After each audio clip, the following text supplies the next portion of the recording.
Vijayawada rural పరిసర ప్రాంతాల్లో రోడ్లపై ఆరబెట్టిన ధాన్యాన్ని ఏపీ కౌలు రైతు సంఘం నాయకులు పరిశీలించారు.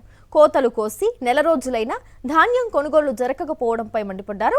రైతులను ఆదుకోకుండా కూటమి ప్రభుత్వం చోద్యం చూస్తోందన్నారు ఏపీ కౌలు రైతు సంఘం రాష్ట్ర కార్యదర్శి హరిబాబు.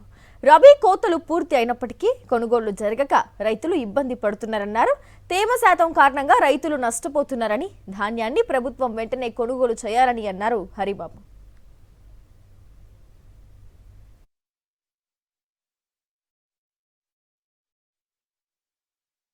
రోడ్ల మీద ఆరబెట్టి చాలా తీవ్రమైన ఇబ్బందులు ఎదుర్కొంటున్నారు.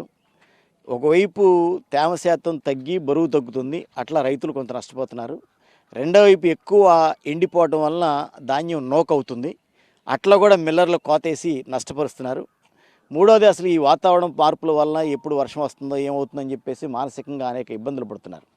వీళ్ళని ఆదుకోవడానికి ప్రభుత్వం చర్యలు తీసుకోవాల్సింది పోయి ఒక విధంగా రోడ్లు పాలు చేసి సోద్యం చూస్తుందేమనిపిస్తుంది. అంటే ముఠా లేదు, కాటా లేదు, ఇట్లాంటి కారణాలే కాదు.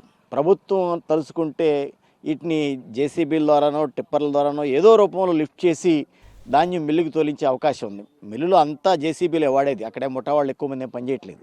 కాబట్టి ఆ పద్ధతిలో ధాన్యాన్ని తరలించి రైతాంగాన్ని ఆదుకోవాల్సిన అవసరం ఉంది.